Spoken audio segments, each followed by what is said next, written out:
Yeah, so taking two words from there, heartburn and reflux. Heartburn and reflux is a very common symptom now.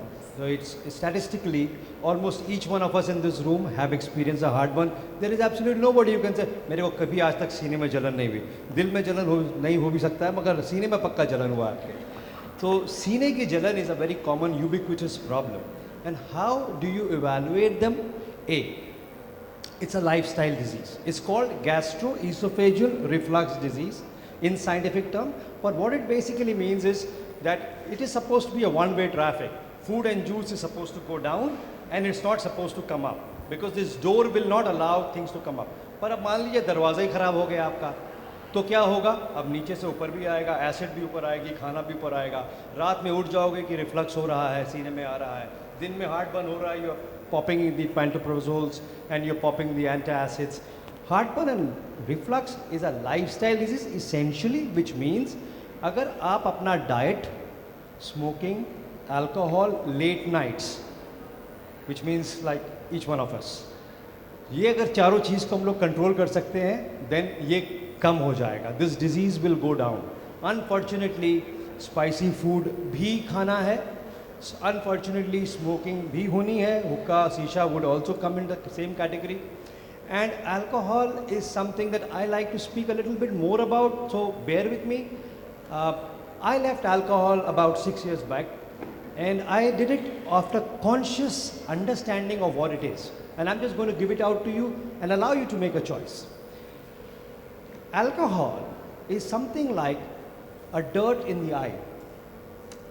So, what does it mean? आप जब रास्ते में चलते हो, देख रहे हो सब कुछ, अचानक से हवा चली और धूल आँख में आ गया, क्या होगा?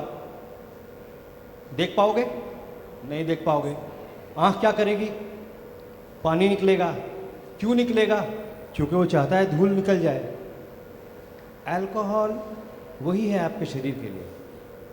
You wouldn't know, but you do not have an enzyme to metabolize alcohol. As human beings, we have not been given any enzyme to metabolize alcohol. God had a reason to do it. He didn't want us to take alcohol. But maybe I'm being drastic here. What I'm saying is, scientifically speaking, we do not have anything to take out alcohol. So when the alcohol goes in, just like the eyes are watering, the entire body is trying to excrete the alcohol out of your body. So your natural functions are going haywire. So if you are under alcohol influence, can you drive? No. Can you study? No. Can you do anything productive? Let's not even go to the activities that we will talk about. Everything is low. Lechery, my dear sir, provoketh the desire, but taketh away the pleasure of the act, the sexual act. Shakespeare. Everybody knew the alcohol does not improve performance. What I'm saying, coming back, do discourage alcohol in the society. And do not let children take it up because they're 18. Okay? Now back to the GRD. So gastroesophageal reflux is a lifestyle problem.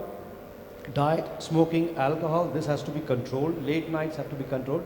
But from my point of view, from a gastro point of view, for all of you, what are the red flag signals whereby you should go to a gastro? If you're popping pills, still you have heartburn and reflux. So it's not responding to your medicine. It's coming back too fast, right? Then you must reach out to a gastro. Why? Because you could be having something called a hiatus hernia. You may have heard it. Hiatus hernia, endoscopy में लिखा रहता है कभी कभी lax LES, hiatus hernia. अगर hiatus hernia mild है चलेगा, दवाई से ठीक हो जाओगे.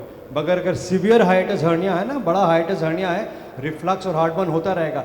जब तक इसकी एक सर्जरी नहीं करोगे, जिसको एंटी रिफ्लक्स सर्जरी कहते हैं, तब तक ये ठीक नहीं होगा. आप सोचोगे इतना बड़ा काम क्यों करें?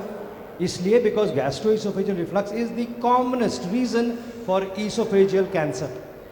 So that's a very important reason why you should attend a gastro if by doing all these measures you're still not getting better. So that's really an eye-opener because actually it can lead to a bigger disease if we don't take care of our gut earlier. Thank you so much, sir. So moving forward, obesity like मोटापा आजकल बहुत ज़्यादा बढ़ गया है.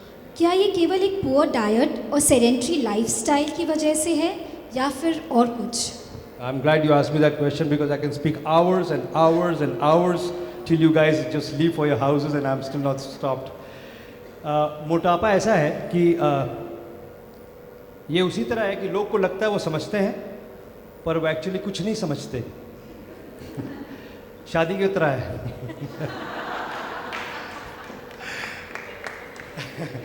Simple, complicated and complex problem. किसी को भी डेफिनेशन मालूम है सिंपल प्रॉब्लम क्या है, कॉम्प्लिकेटेड प्रॉब्लम क्या है, कॉम्प्लेक्स प्रॉब्लम क्या है?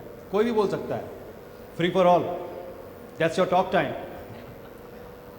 सिंपल प्रॉब्लम है, या प्लीज, Anybody wants to तुम भी बोल सकती हो। नहीं sir, please you carry. Simple problem है 2 + 2 कितना होता है? 4। ये सिंपल प्रॉब्लम है, सीख सकते हैं, सिखा सकते हैं, समझ सकते हैं। कॉम्प्लिकेटेड प्रॉब्लम है, बोला चलो एक एरोप्लेन बनाएंगे या रॉकेट बनाएंगे, कॉम्प्लिकेटेड है, पर तोड़ तोड़ के इतने लोग को लगा लेंगे कि एरोप्लेन बन जाएगा। कॉम्प्लिकेटेड है बट पॉसिबल है। कॉम्प्लेक्स प्रॉब्लम क्या होता है? सीधा उदाहरण सब लोग मान जाओगे आप लोग एक मिनट में। पेरेंटिंग। बच्चा है, बच्चे को बड़ा करना है, अच्छा बच्चा बनाना है, right? You may invest your money, your energy, your influence, spiritual, intellectual, all your properties you can give there, but is it a guarantee that your child is going to be good? It's a complex problem. Would you agree? That's a complex problem. It's a sir. complex problem? Yeah. Obesity is a complex problem. So shatter your ego. It's okay to say, I don't understand. Because unless you say that, the doctors who are actually doing research on it cannot say that we understand. And you will not be able to benefit. Dropping your ego will help us to explain to you. I'll explain to you in about a couple of minutes. Obesity का मतलब मोटापा। General definition है BMI more than 30, body mass more than 30। मतलब अगर आप 5 foot के हो और आपका वेट 80 किलो के ऊपर है तो आप ओबीस हो, मोर सीवियर ओबीस हो। अगर 70 के ऊपर हो तो ओबीस हो। 6 फुट के हो और 100 के ऊपर चले गए तो आप ओबीस हो, और 120 के ऊपर चले गए तो सीवियरली ओबीस हो। ये हुआ आपका एक डेफिनेशन जो हम लोग अप्रॉक्सीमेटली बोलते हैं। पर ओबेसिटी का कारण क्या सोचते हैं? कोई ज़्यादा खाया और कम चलता है, बहुत लेजी है, इसीलिए ओबीस हो गया, है ना? इसमें 2 प्रॉब्लम है। एक, आप अपने घर में देखिएगा, बहुत सारे लोग एक ही तरह खाना खा रहे हैं, एक ही तरह लाइफस्टाइल है, बट दोनों का वजन अलग है। पॉसिबल है? पॉसिबल है?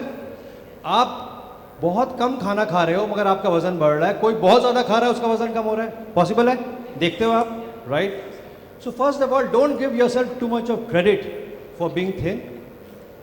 Don't give yourself too much of discredit for being a little plumpish. Both are wrong.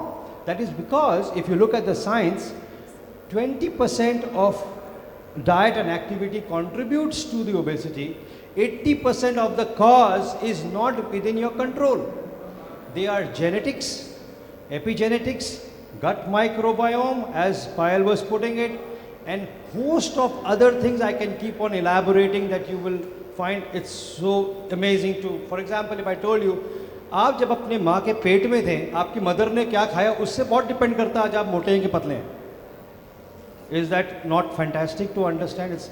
It blows my mind. It's so difficult to understand, but it is true. It is true that 80% of the obesity causes are not in your control. It's not to do with diet. It's not to do with lifestyle. It's to do with your gut signals to your brain, your mind, and the brain exerts how much you eat will transform into fat. एक काम करते हैं, जैसे मैं बोलता हूँ ये 100 calorie खाएंगी, रितिका खाएंगी, पायल 100 कैलोरी खाएंगी, मैं 100 कैलोरी खाऊंगा। हो सकता है कि Payal would store 70 calories and 30 burn करेगी। पायल हो सकता है कि 50 कैलोरी स्टोर करे, 50 बर्न करे, और हो सकता है मैं 80 कैलोरी बर्न कर दूँ, 20 कैलोरी स्टोर करूँ। क्रेडिट किसको गया? किसी को भी नहीं। It's my brain, it's my genes, it's my gut signals. So I would request all of you, first today, do not blame anybody for being the way they are. It's not right, it's not backed with science. You got it wrong, we all got it wrong. Research proves that it is not because of how you eat or how you move around. That's just 20% of what you know. 80% is not about this, it's about genetics and epigenetics. So I'll just stop here today because this is a very long topic. That's absolutely fantastic, sir. Now we can eat to our heart's content. That's not what I meant. You're forgetting your 20%. So moving ahead, ma'am, वज़न कम करना या बढ़ना, अगर हमारा गट unhealthy है तो बहुत मुश्किल हो जाता है। तो इज़ इट राइट, एंड हमारी लाइफस्टाइल में हमें क्या चेंजेस करने चाहिए so that we can improve our gut health. So I totally agree with Doc. Whatever he said is absolutely correct. Thank God I know one doctor in my entire life. You haven't met enough. Probably, but who really gives a lot of different, pillars of obesity. Doesn't put a name or a label on food or any fad diet. So thanks so much, Doc. I'm really inspired by you. And her first question was, does gut health and obesity have a connection? Absolutely right.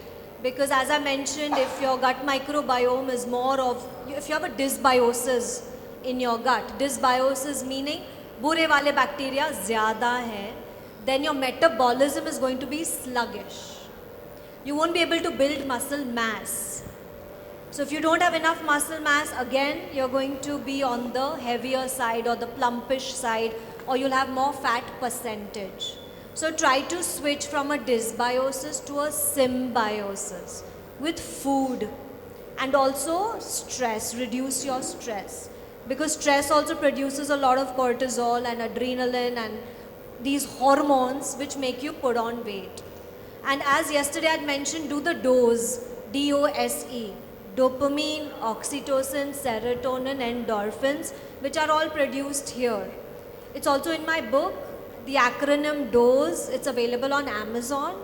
And the second question was... What lifestyle changes? Lifestyle change I would recommend very quickly is start building muscle mass